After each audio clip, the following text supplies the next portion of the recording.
सर्वप्रथम माँ सरस्वती को वंदन। आज हम क्लास शुरू कर रहे हैं। पिछले क्लास में हमने चर्चा की थी जो भारतीय संविधान में उसमें संघात्मक शासन व्यवस्था की विशेषताएं कौन कौन सी है, संघीय शासन की विशेषताओं के बारे में।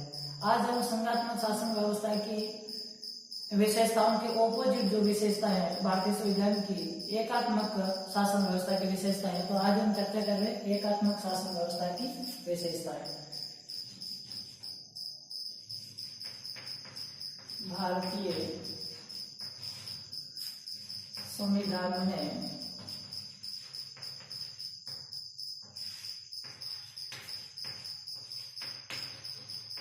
एकात्मक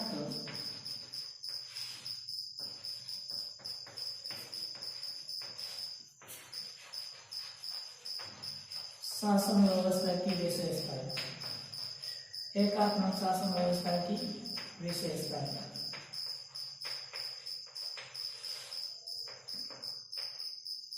देखिए, हमारा जो मूल चैप्टर चल रहा था भारतीय संघीय व्यवस्था के आधारभूत तत्व, और जब हम संघीय व्यवस्था समझ रहे थे तो संघीय व्यवस्था के साथ साथ हमें एकात्मक शासन व्यवस्था को भी समझना जरूरी था। तो आइए हम चर्चा शुरू करते हैं एकात्मक शासन व्यवस्था की। इससे पूर्व मैं बता देना चाहता हूँ, नेक्स्ट वीडियो में सबसे पहले कमेंट किया था एक बहुत ही प्यारे विद्यार्थी है जसवंत सियाग, तो जसवंत सियाग को बहुत बहुत धन्यवाद। और दूसरा कमेंट आया था बागाराम जी चौधरी केकड़ हिंदी व्याख्याता, तो बागाराम जी को भी बहुत बहुत धन्यवाद। आज की वीडियो के जो राइट आंसर देगा उसका नाम अगली वीडियो में आएगा। तो शुरुआत करते हैं भारतीय संविधान में एकात्मक शासन व्यवस्था की विशेषता है। ये वीडियो शुरू करने से पहले मैं आपको बता देता हूँ, कल हमने लास्ट क्लास के अंदर चर्चा की थी संघात्मक शासन व्यवस्था की विशेषताएं, और संघात्मक शासन व्यवस्था के बिल्कुल विपरीत जो शासन व्यवस्था है वो है एकात्मक शासन व्यवस्था। हमने संघात्मक शासन व्यवस्था का अर्थ लिया था ऐसी शासन व्यवस्था जिसमें शक्तियां समान रूप से दो भागों में विभाजित होनी चाहिए, और जहां पर शक्तियां समान रूप से दो भागों में विभाजित होगी वह संघात्मक शासन व्यवस्था होगी। और जहां पर शक्तियां दो भागों में विभाजित नहीं होकर के एक ही जगह नियत हो उसे हम एकात्मक शासन व्यवस्था कहेंगे। तो हमें एकात्मक शासन व्यवस्था का अर्थ ले लेता हूं। सबसे पहले एकात्मक शासन व्यवस्था का अर्थ, ऐसी शासन व्यवस्था जिसमें शक्तियां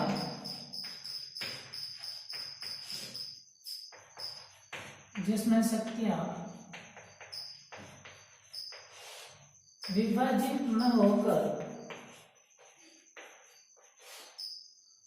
सरकार के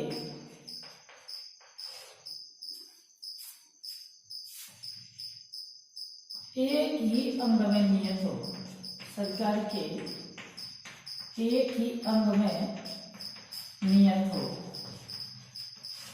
और ये नियत होती है प्राय किसमें होती है? ये नियत होती है केंद्र सरकार में। किसमें नियत होती है? केंद्र सरकार में नियत होती है।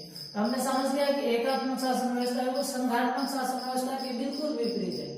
संघात्मक शासन व्यवस्था में क्या था? संघात्मक शासन व्यवस्था में शक्तियां समान रूप से दो भागों में विभाजित थी। जब हम भारत के बारे में बात की तो वो समान रूप से विभाजित नहीं थी, लेकिन थी विभाजित।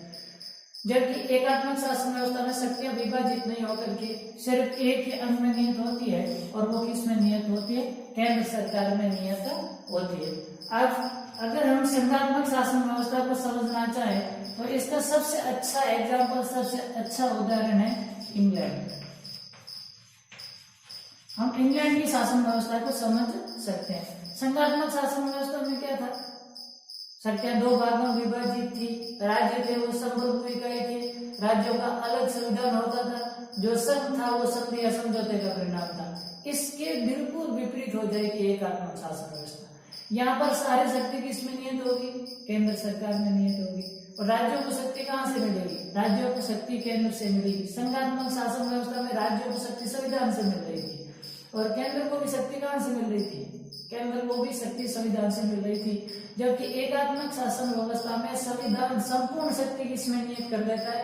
केंद्र सरकार में नियत कर देता है। और राज्यों को जो शक्ति प्राप्त होती है वो किससे प्राप्त होती है? राज्यों को केंद्र सरकार से प्राप्त होती है। राज्य केंद्र सरकार के अधीन के रूप में कार्य करते हैं, वो केंद्र सरकार के अधीन रहते हैं। और इसका सबसे श्रेष्ठ उदाहरण कौन सा देश है? आप इंग्लैंड देख सकते हो। इससे पूर्व अगर हम चर्चा कर सकते हैं तो रूस या सोवियत संघ की चर्चा भी हम कर सकते हैं, चीन की चर्चा भी हम कर सकते हैं। तो इन देशों के अंदर वर्तमान में एकात्मक शासन व्यवस्था है। हमारा मूल चैप्टर क्या था? हम चर्चा कर रहे थे क्लास 12, जिसके अंदर भारतीय संघीय व्यवस्था के आधारभूत तत्वों को हमें समझना था।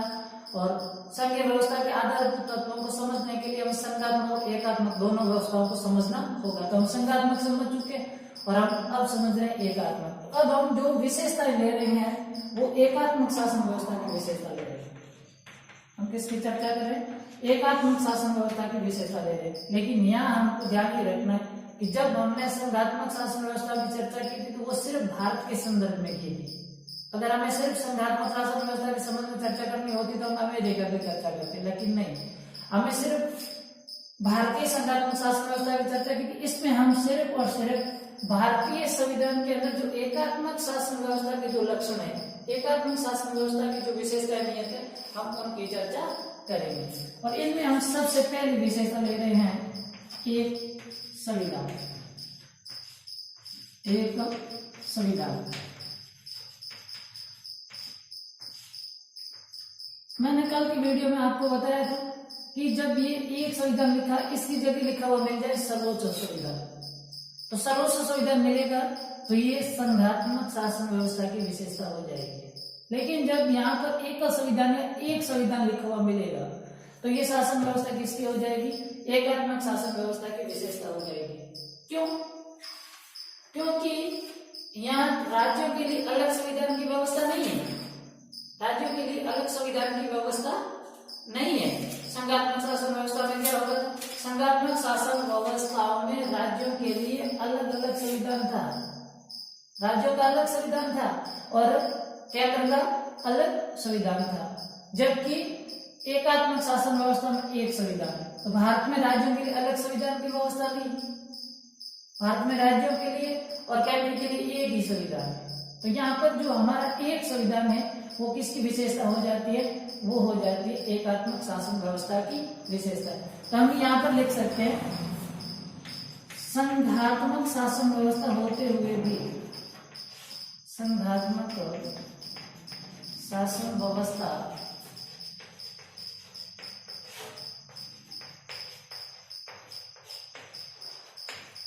होते हुए भी भारत में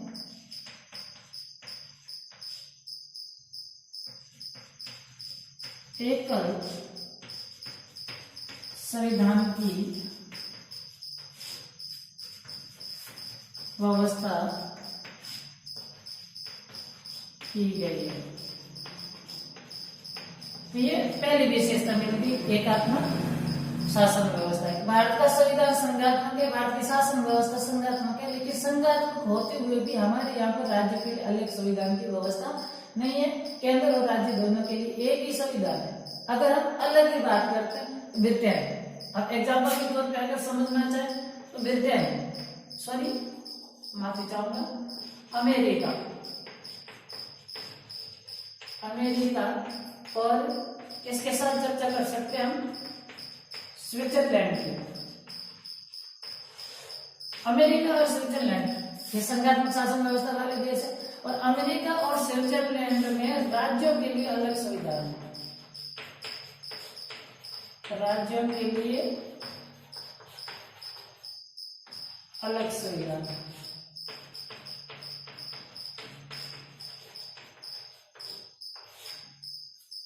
संघात्मक शासन व्यवस्था है। संघात्मक शासन व्यवस्था में राज्यों का अपना अलग संविधान होता है। अब जैसे एग्जाम्पल के तौर पे अपन अमेरिका और स्विट्जरलैंड की चर्चा कर सकते हैं, राज्यों के लिए अलग संविधान, लेकिन भारत में ऐसा नहीं है। संघात्मक शासन व्यवस्था होते हुए भी यहाँ एक संविधान तो अपनाया गया, केंद्र और राज्यों के लिए दोनों के लिए एक ही संविधान है और दोनों की जो शासन व्यवस्था चलती है वो इसी एक ही संविधान के अनुरूप चलती है। अब एकात्मक शासन व्यवस्था की हम दूसरी विशेषताओं की चर्चा कर सकते हैं। अवशिष्ट शक्तियां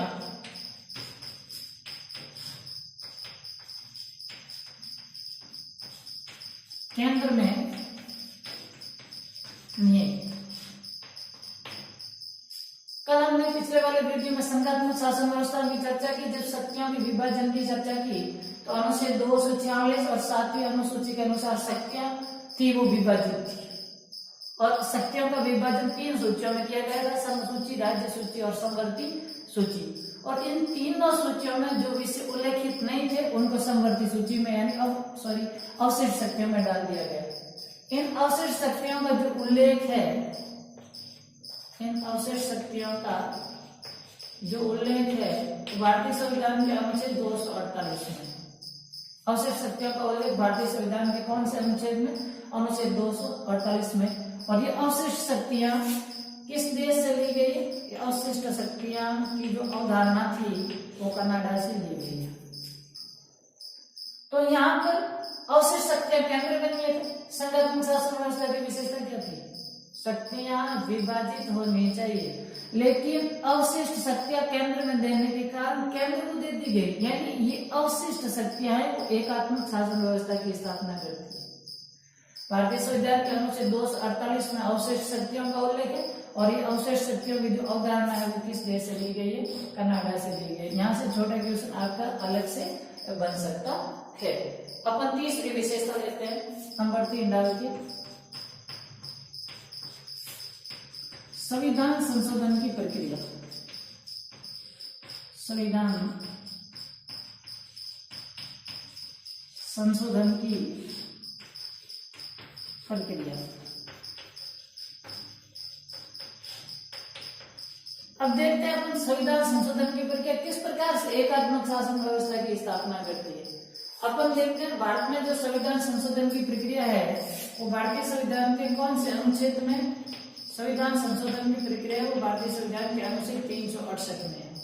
भारतीय संविधान के कौन से अनुच्छेद में? अनुच्छेद 368 में। और ये संविधान संशोधन की प्रक्रिया किस देश से ली गई है? संविधान संशोधन की प्रक्रिया दक्षिण अफ्रीका से ग्रहण की गई है। अब देखते हैं संविधान संशोधन की प्रक्रिया यानी अनुच्छेद 368 किस प्रकार से एकात्मक शासन व्यवस्था की स्थापना करता है। अगर हम देखते हैं भारतीय संविधान के अनुच्छेद 368 को, तो 368 के अनुसार भारतीय संविधान में 2 प्रकार से संशोधन किए जा सकते हैं। कितने प्रकार से? यहाँ एक विशेष बात और ध्यान रख लेना, अनुच्छेद 368 में संविधान संशोधन के 2 ही प्रकार दे रखे हैं, जबकि सामान्यतः संविधान संशोधन 3 प्रकार से होता है। अनुच्छेद 368 के अनुसार जो प्रथम है विशेष बहुमत, विशेष बहुमत के द्वारा संशोधन, और दूसरा है विशेष बहुमत,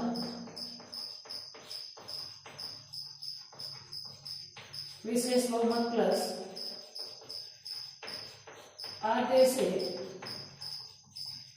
अधिक, ध्यान रखना आधे से अधिक नहीं, आधे राज्यों की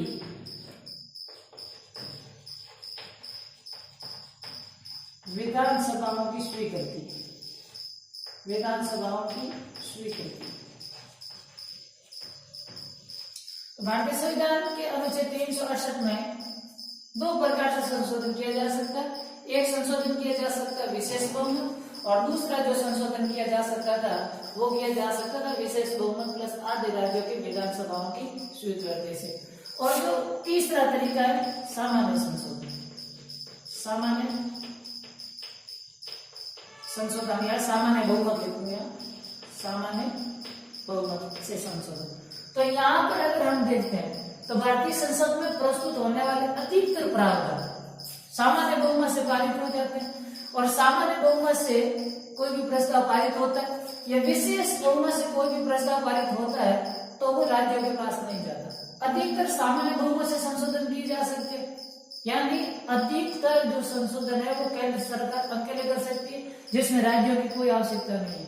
यानी संविधान संशोधन की प्रक्रिया है वो भी एकात्मक शासन व्यवस्था की स्थापना करती है, क्योंकि ये संसद को अधिक शक्ति प्रदान कर देती है और संसद सामान्य बहुमत से जो चाहे वो परिवर्तन आसानी से कर सकती है। बहुत ही कम ऐसे संशोधन विधेयक है जिसमें राज्यों की स्वीकृति लेनी होती है। चौथी बात देखें, शक्ति विभाजन।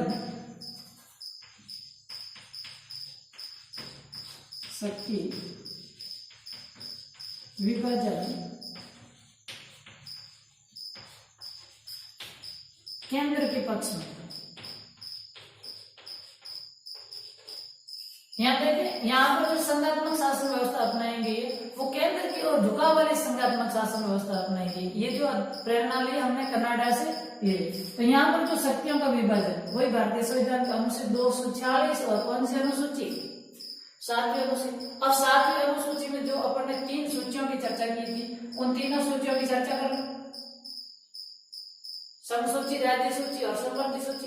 संघ सूची पर तो वैसे भी कानून बनाने की शक्ति किसको प्राप्त है? केंद्र को।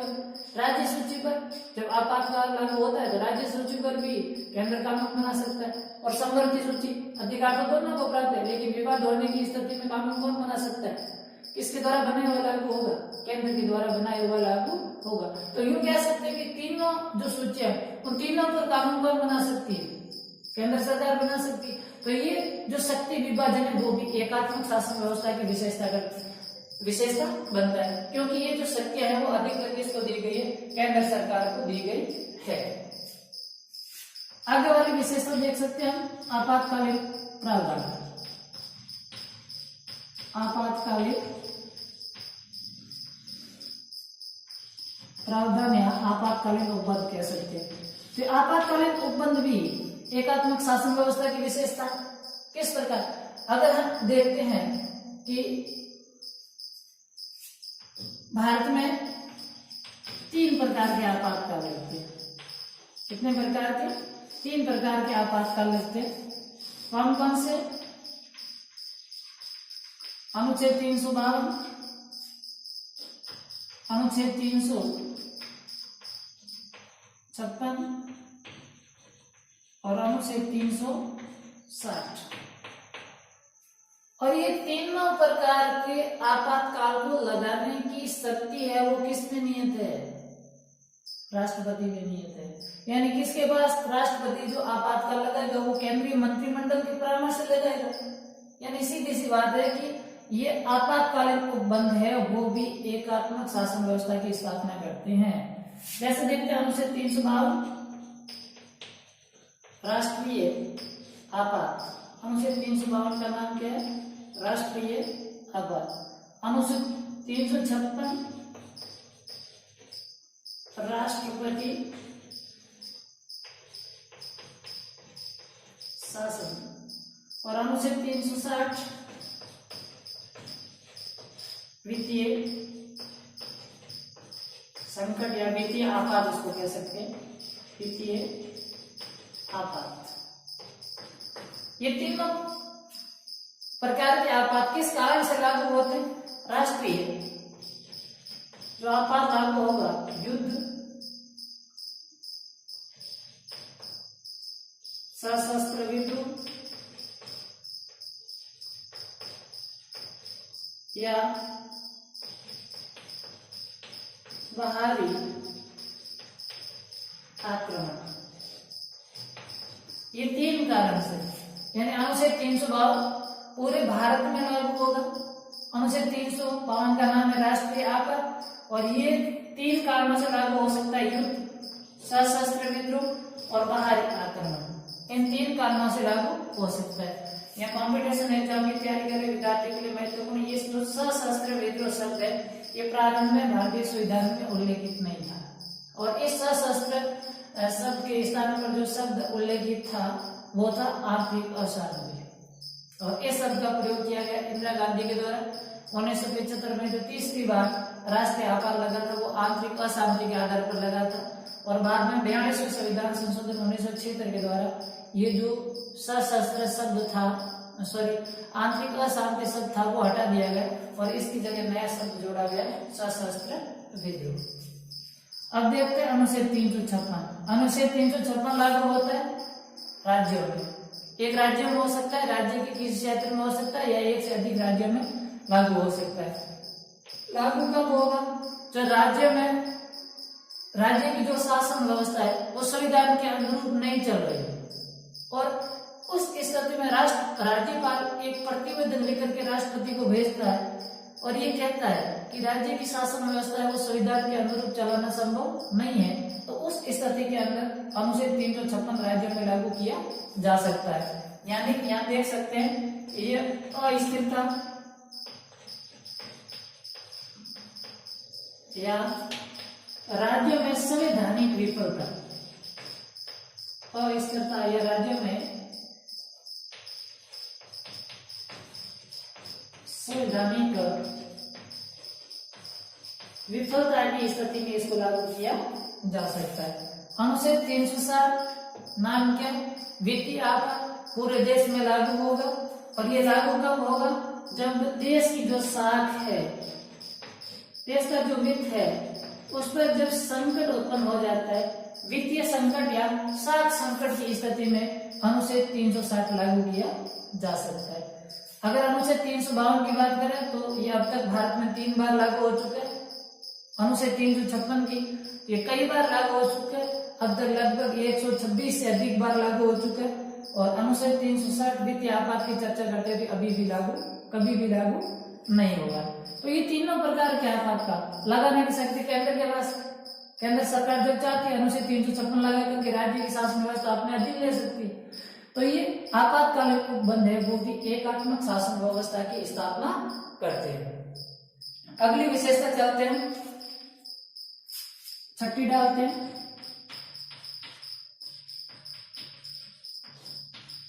राज्यसभा में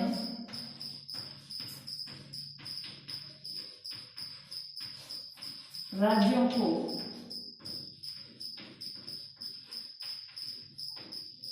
असमान प्रतिनिधित्व, राज्यसभा में राज्यों को असमान प्रतिनिधित्व। तो यहाँ देखें संघात्मक शासन व्यवस्था में राज्यसभा में यानी द्वितीय सदन के अंदर जो प्रतिनिधित्व है, जो राज्यों का सदन, उसका छोटे बड़े सभी राज्यों को समान प्रतिनिधित्व प्राप्त होना चाहिए। लेकिन भारत में ऐसा नहीं है। भारत में जो राज्यों को प्रतिनिधित्व दिया गया है वो किसके आधार पर दिया गया है? जनसंख्या के आधार पर दिया गया है। जनसंख्या के आधार पर प्रतिनिधित्व दिया गया है।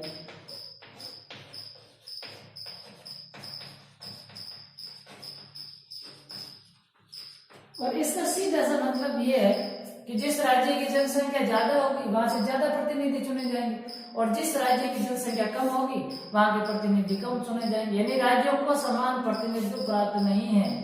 इसका मतलब ये एकात्मक शासन व्यवस्था की स्थापना करता है, संघात्मक शासन व्यवस्था की विशेषता नहीं है। अगर संघात्मक शासन व्यवस्था की विशेषता होती तो राज्यसभा में राज्यों को समान प्रतिनिधित्व होना चाहिए। जैसे अमेरिका के द्वितीय सदन सीनेट के अंदर प्रत्येक राज्य से 2 सदस्य जाते हैं। अमेरिका में 50 राज्य तो 100 सदस्य वहां सीनेट में सुने जाते हैं। अगली विशेषता चर्चा करते हैं, 7वीं एकल नागरिकता।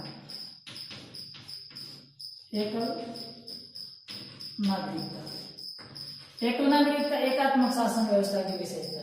संघात्मक शासन व्यवस्था में नागरिकता भी दोहरी होनी चाहिए। केंद्र सरकार की अलग नागरिकता होनी चाहिए थी और राज्य सरकार की अलग नागरिकता होनी चाहिए। जैसे अमेरिका में एक व्यक्ति को 2 प्रकार की नागरिकता प्राप्त करनी होती है। उसको केंद्र सरकार की यानी अमेरिका की नागरिकता अलग प्राप्त करनी होगी और उसको राज्य सरकार की यानी राज्य की नागरिकता अलग प्राप्त करनी होगी। लेकिन इसके विपरीत भारत में एकल नागरिकता के सिद्धांत को अपनाया गया है और यहाँ पर व्यक्ति को सिर्फ किसकी नागरिकता, भारतीय नागरिकता हासिल होती है। भारतीय नागरिकता हासिल होती है। अगर वो किसी राज्य का सदस्य है तो वो अपने आप भारत सरकार का भारत का नागरिक माना जाएगा। उसको अलग से भारत की नागरिकता लेने की आवश्यकता नहीं होगी। हमने जो ये एकल नागरिकता का सिद्धांत ग्रहण किया है वो ब्रिटेन से किया है।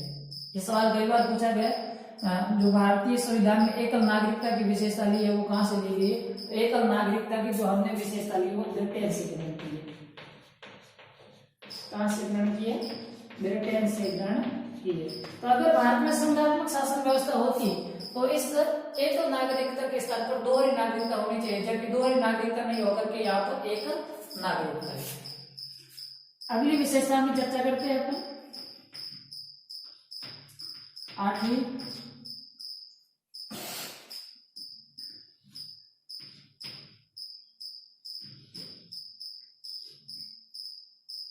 एकहरी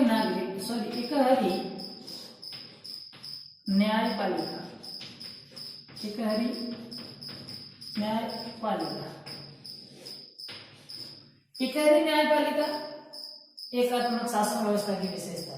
अगर संघात्मक शासन व्यवस्था की विशेषता होती तो राज्य के न्यायालय अलग होने चाहिए थे और केंद्र के न्यायालय अलग होने चाहिए, यानी संघ का न्यायालय अलग होना चाहिए था और राज्य का न्यायालय अलग होना चाहिए, जबकि भारत में ऐसा नहीं है।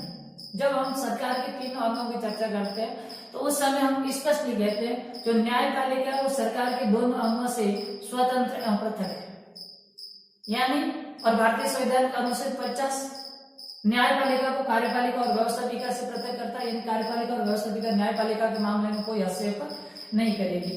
तो यहाँ पर एकहरी न्यायपालिका को अपनाएगी। पूरे देश के अंदर जो न्यायपालिका है वो एक जैसी है। सबसे ऊपर सर्वोच्च न्यायालय, सर्वोच्च न्यायालय के नीचे उच्च न्यायालय, सबसे ऊपर स्तर पर देख सकते हैं अपनी सर्वोच्च उच्चतम न्यायालय, उच्चतम न्यायालय के नीचे उच्च न्यायालय और उच्च न्यायालय के नीचे जिला न्यायालय। तो ये अपने आप में कैसी है? एकहरी न्यायपालिका की स्थापना की गई भारतीय संविधान के द्वारा, जिसमें सबसे ऊपर स्तर पर सर्वोच्च न्यायालय, सर्वोच्च न्यायालय के अधीन उच्च न्यायालय और अधीन न्यायालय के नीचे उच्च न्यायालय के नीचे जिला न्यायालय और जिला न्यायालय के नीचे के अधीनस्थ न्यायालय। तो यहाँ पर एकहरी न्यायपालिका की स्थापना की गई। अगर संघात्मक शासन व्यवस्था होती तो इसकी जगह कौन सी होनी चाहिए थी? दोहरी न्यायपालिका की स्थापना होनी चाहिए थी। अगली विशेषताओं की चर्चा करते हैं हम एकात्मक शासन व्यवस्था की। अखिल भारतीय सेवाएं। अखिल भारतीय सेवाओं का जो उल्लेख है केवल भारतीय संविधान के अनुच्छेद 312 में। अखिल भारतीय सेवाओं का उल्लेख भारतीय संविधान के कौन से अनुच्छेद में? अनुच्छेद 312 में। और ये 3 प्रकार की अखिल भारतीय सेवाएं, आईएएस भारतीय प्रशासनिक सेवा, आईपीएस भारतीय पुलिस सेवा और आईएफएस भारतीय फॉरेस्ट सर्विस, भारतीय वन सेवा। तो ये तीनों प्रकार की सेवा अखिल भारतीय सेवाओं के सृजन और समाप्ति का अधिकार किसके पास है? केंद्र के पास है। यानी अखिल भारतीय सेवाएं हैं वो भी एकात्मक शासन व्यवस्था की स्थापना करते हैं और ये अखिल भारतीय सेवाओं में जो कर्मचारी होते हैं वो राज्यों में नियुक्त किए जाते हैं, तो अपने आप में वो एकात्मक शासन व्यवस्था की स्थापना करते हैं। इस तरीके से हम एक और विशेषताओं की चर्चा कर सकते हैं, राज्यपाल का पद। राज्यपाल का पद और ये राज्यपाल केंद्र सरकार का प्रतिनिधि होता है। केंद्र का प्रतिनिधि यानी कह सकते हैं ये एक प्रकार से केंद्र सरकार का एजेंट होता है और राज्यों में नियुक्त होता है और राज्य की प्रत्येक गतिविधि की जानकारी है वो राज्यपाल केंद्र सरकार को भेजता है, प्रतिवेदन भेजता है जिसके अंदर राज्य की शासन व्यवस्था की समस्त जानकारी वो केंद्र सरकार को देता है।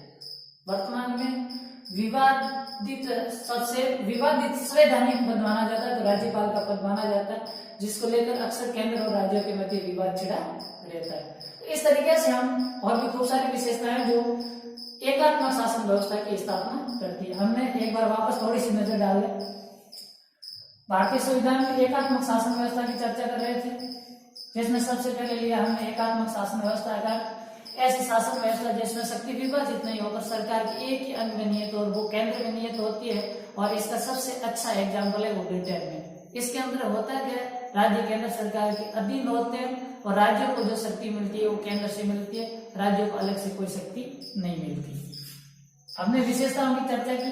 पहली विशेषता की चर्चा की एक संविधान। भारत में दोहरी संवैधानिक व्यवस्था नहीं अपनाएगी। जहां पर संघात्मक शासन व्यवस्था होती है वह राज्यों के लिए अलग संविधान होता है। एग्जाम्पल के तौर पे हमने लिख रखा है ब्रिटेन और स्विट्जरलैंड। लेकिन इसके विपरीत भारत में संघात्मक शासन व्यवस्था होते हुए भी एक संविधान को अपनाया गया और केंद्र और राज्य दोनों के लिए एक ही संविधान की व्यवस्था की गई। दूसरी चर्चा की हमने अवशिष्ट शक्तियां, और ये अवशिष्ट शक्तियां एकात्मक शासन व्यवस्था की स्थापना करती है। भारतीय संविधान के अनुच्छेद 248 में अवशिष्ट शक्तियों का उल्लेख है। ये हमने कर्नाटक से ग्रहण की है और अवशिष्ट शक्तियां केंद्र को दी गई। इसका मतलब एकात्मक शासन व्यवस्था की विशेषता है।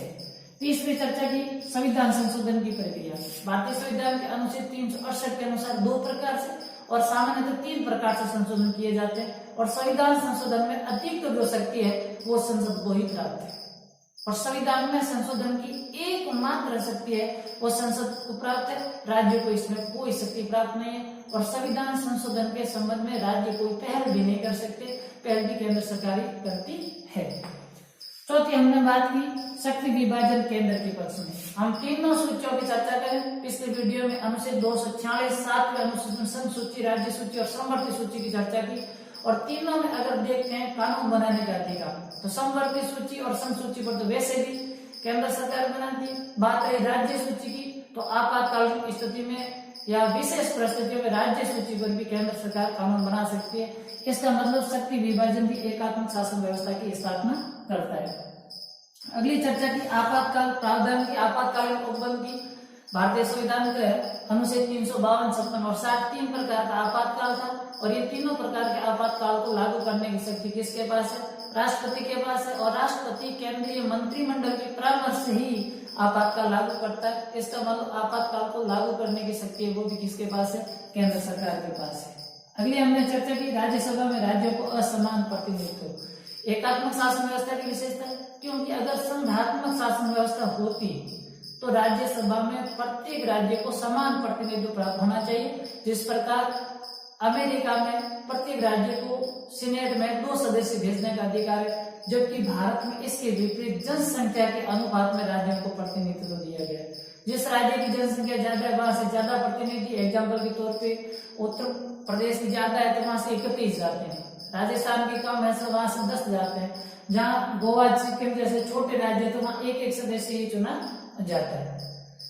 अगली हमने विशेषता की एकल नागरिकता। संघात्मक शासन व्यवस्था में दोहरी नागरिकता होनी चाहिए थी, केंद्र की अलग और राज्य की अलग जैसी अमेरिका में है, लेकिन भारत में इसके विपरीत एकल नागरिकता के सिद्धांत को अपनाया गया है, जहां पर भारत की नागरिकता प्राप्त होती है। अगर किसी व्यक्ति के पास राज्य की नागरिकता है तो वो स्वाभाविक रूप से भारत का नागरिक माना जाएगा और एकल नागरिकता के सिद्धांत को हमने ब्रिटेन से ग्रहण किया है। अगली हमने चर्चा की थी इकहरी न्यायपालिका। संघात्मक शासन व्यवस्था में राज्यों के लिए अलग न्यायालय होना चाहिए, जबकि भारत में ऐसा नहीं है। भारत में इकहरी न्यायपालिका की स्थापना की, राज्यों के लिए अलग नहीं है। राज्य का न्यायालय वो केंद्र के अधीन है और न्यायपालिका की संरचना में सबसे ऊपर सर्वोच्च न्यायालय, फिर उच्च न्यायालय और उसके अधीन जिला न्यायालय। इसके बाद हमने विशेषताओं की चर्चा की अखिल भारतीय सेवाएं।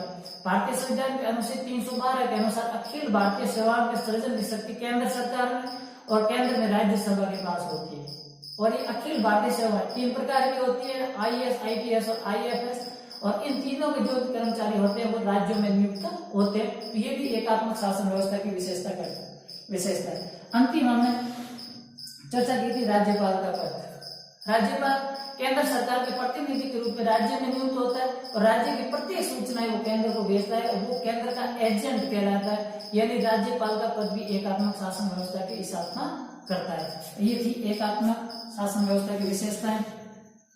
रही आज के क्वेश्चन की बात, तो आज का क्वेश्चन आपको बताना है भारतीय संविधान के अनुच्छेद 368 के अनुसार कितनी प्रकार से संशोधन किया जा सकता है। क्वेश्चन एक बार फिर से सुन ले। भारतीय संविधान में अनुच्छेद 368 के अनुसार कितने प्रकार से संशोधन किया जा सकता है, इसका आंसर जो भी बताएगा कल की क्लास में सबसे पहले उसका नाम लिया जाएगा। वीडियो कैसा लगा कमेंट बॉक्स में जरूर बताना। अच्छा लगा है तो लाइक करना, शेयर करना, अपने मित्रों तक पहुंचाना और सबको कहना हमारे चैनल को सब्सक्राइब करें। अगले वीडियो का इंतजार कीजिए। तब तक के लिए